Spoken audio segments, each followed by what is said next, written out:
అందరికీ నమస్తే. Welcome to జై భారత్ సేన. సోషల్ మీడియాలో ఎక్కువ యూట్యూబ్లో కానీ సొంతంగా కొంతమంది జర్నలిస్టులు అంటే జర్నలిస్ట్ అని ఒక ట్యాగ్ తగిలించుకుంటే వాళ్ళకి యూస్ ఎక్కువ వస్తే సబ్స్క్రైబర్స్ కూడా ఎక్కువ వస్తుంటారు. వీళ్ళు సహజంగా జర్నలిజం చదివినప్పుడు వాళ్ళకు కొన్ని ఎథిక్స్ ఉంటాయి.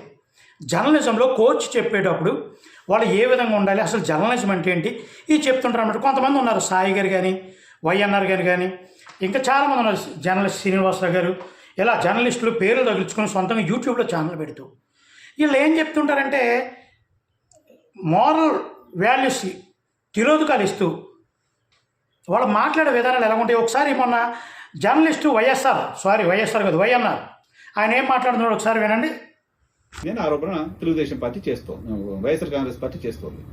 తెలుగుదేశం ఏం చేస్తుంది? ఇంతకుముందు నేను చెప్పినట్టుగా నిమ్మగడ్డ రమేష్ కుమార్ అనే పేరు ఎక్కడ ప్రస్తావించకుండా, నిమ్మగడ్డ రమేష్ కుమార్ ప్రస్తావన తేకుండా వైసీపీ పైన టీడీపీ ఎదురుదాడి చేస్తోంది. ఈ సందర్భంలో ఈ మొత్తం వ్యవహారానికి కారణమైన నిమ్మగడ్డ రమేష్ కుమార్ ఎక్కడున్నారు? ఎందుకు స్పందించట్లేదు? సిటిజన్ ఫర్ డెమోక్రసీ కోసం మీరు ఫైట్ చేస్తున్న క్రమంలో 62 లక్షల మంది సిటిజన్స్ ఆందోళనని అడ్రస్ చేయకుండా ఏమైపోయారు? ఎందుకు మీరు పిటిషన్లు వేశారు?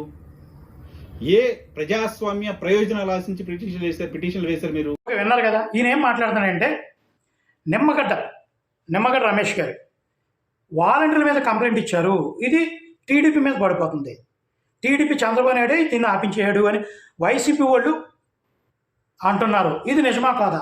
మీరు ఎక్కడున్నారు, మీరు ఎక్కడ దాక్కున్నారో బయటికి రండి, ఇది టీడీపీకి సంబంధం లేదు, నేనే కంప్లైంట్ ఇచ్చాను, దానివల్ల వాలంటీర్లు పెన్షన్ ఇవ్వడం మానేశారు, ఎలా ఆపేయడం కరెక్టేనా? ప్రజాస్వామ్య వ్యవస్థలో ప్రజలకు మంచి జరిగేటప్పుడు ఇటువంటి కార్యక్రమాలు చేసి ప్రజలకు ఇబ్బంది కలిగేలా ముసలోళ్ళు ముసలవ్వలు తాతలు సచివాలయాలకు వెళ్ళి పెన్షన్ తీసుకుంటే వాళ్ళు ఎంత ఇబ్బంది పడతారో మీకు తెలుసా?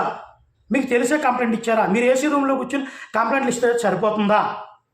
ఇది ఎంత తప్పు అని వైఎన్ఆర్ గారు, అదే వైఎన్ఆర్ అయినా క్లియర్గా తెలియదు, జర్నలిస్ట్ ఆయన తెగ బాధపడిపోతున్నాడు. ఎస్, ఆయన బాధలో ఒక అర్థం ఉంది. ప్రజల వైపు నుంచి ఆలోచించి మాట్లాడితే పర్లేదు, కానీ ఆయన మాట్లాడే తీరు ఎలా ఉందంటే ఒక విధంగా ఒక పార్టీ కొమ్ముగా వస్తున్నట్టుగా ఆయన కొంచెం న్యూట్రల్గా మాట్లాడుతున్నట్టు ఉంటాడు, కానీ క్లియర్గా తెలిసిపోతుంది. ఇటువంటి జర్నలిస్టులు చాలామంది ఉన్నారు.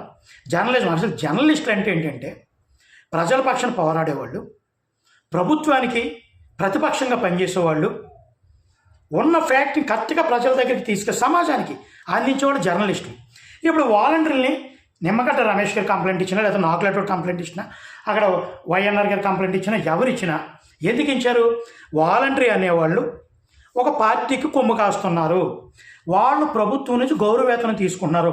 గౌరవవేతనం తీసుకునే ఏ వ్యక్తి అయినా రాజకీయంగా ఓ పార్టీకి సపోర్ట్ చేయకూడదు. అది ఎలక్షన్ కమిషనరు నోటిఫికేషన్ ఇచ్చినప్పుడే కాదండి, మామూలు సమయంలో కూడా ఒక గౌరవవేతనం తీసుకునే వ్యక్తి, ప్రభుత్వం నుంచి గౌరవవేతనం తీసుకునే వ్యక్తి ఎవరైనా ఒక పార్టీ కొమ్ము కాస్తున్నట్టు వ్యవహరించకూడదు. అది రాజ్యాంగ విరుద్ధం. ఆ మాత్రం తెలియదా జర్నలిస్ట్ వైఎన్ఆర్ గారు? మీకు అంత సబ్జెక్ట్ లేకుండా మీరు జర్నలిజం చేస్తారా? నాకు అర్థం కావడం లేదు. మరి ఇప్పుడు వైసీపీ వాళ్ళు ప్రతి ఒక్కరు సీఎంతో సహా వాలంటీర్ అనేవాళ్ళు మన పార్టీకి సంబంధించిన వ్యక్తులే, మన వాళ్ళే. మళ్ళీ మన పార్టీ నెగ్గాలంటే వాలంటీర్లే ముందుండాలి. ఎందుకంటే వాళ్ళందరూ మన పార్టీ వాళ్ళని విజయసాయిరెడ్డి గారు అన్నారు, సజ్జల గారు అన్నారు, కొడాలి నాని గారు అన్నారు, కన్నబాబు గారు అన్నారు, ఇలా చెప్పుకుంటూ పోతే చాలామంది, పేరు నాని గారు అన్నారు, సాక్షాత్తు జగన్మోహన్ రెడ్డి గారు మీటింగ్లో చెప్తున్నారు. మరి ఇంత ఇలా చేస్తూ ఇదే వాలంటీర్లు పార్టీ ప్రచారాల్లో పాల్గొంటూ ఆ రాజకీయ వేదిక మీద ఉన్నప్పుడు వాళ్ళ మీద కంప్లైంట్లు ఇవ్వడం తప్ప?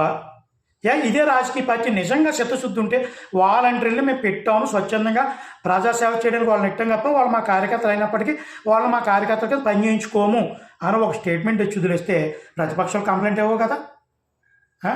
చేసిన తప్పు ఎవరిది? ఒక రాజ్యాంగబద్ధంగా ఒక పార్టీ కొమ్ము కాసే వాళ్ళని సస్పెండ్ చేస్తూ పోయారు. ఇది ఎక్కువైపోతుంది కదా, వాళ్ళు పక్కన పెట్టారు. అటువంటిప్పుడు నీకు సిద్ధశుద్ధి నిజంగా వైఎన్ఆర్ గారు మీకు నిజంగా సిద్ధశుద్ధి ఉంటే ప్రభుత్వం మీద పోరాడండి.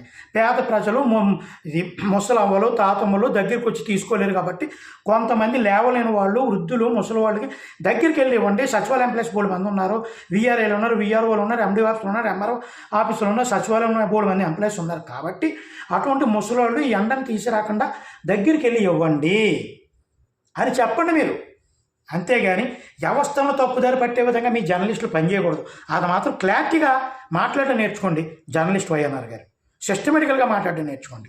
జర్నలిజం అనేది చాలా ఇరువైంది. మీకులో కొంతమంది దాన్ని అంటే ముసుకేసుకుని దొంగల్లో పైకి నిజం మాట్లాడినట్టు ఉంటారు, కానీ ఒక పార్టీ కొమ్ము కాస్తున్నట్టుగా అంటే చెప్తున్నారు. కొంతమంది యూట్యూబర్స్ కొన్ని పార్టీలు డబ్బులు ఇస్తుంటే వాళ్ళు కనబడినట్టుగా వాళ్ళు సపోర్ట్ చేసి మాట్లాడినట్టు. మరి అటువంటిది మీరు తీసుకున్నా లేదు మాకు అయితే తెలియదు, కానీ వాస్తవాన్ని ప్రజల దగ్గర తీసుకెళ్ళమని మనస్ఫూర్తిగా కోరుకుంటున్నాను. జై భీమ్ అందరికీ.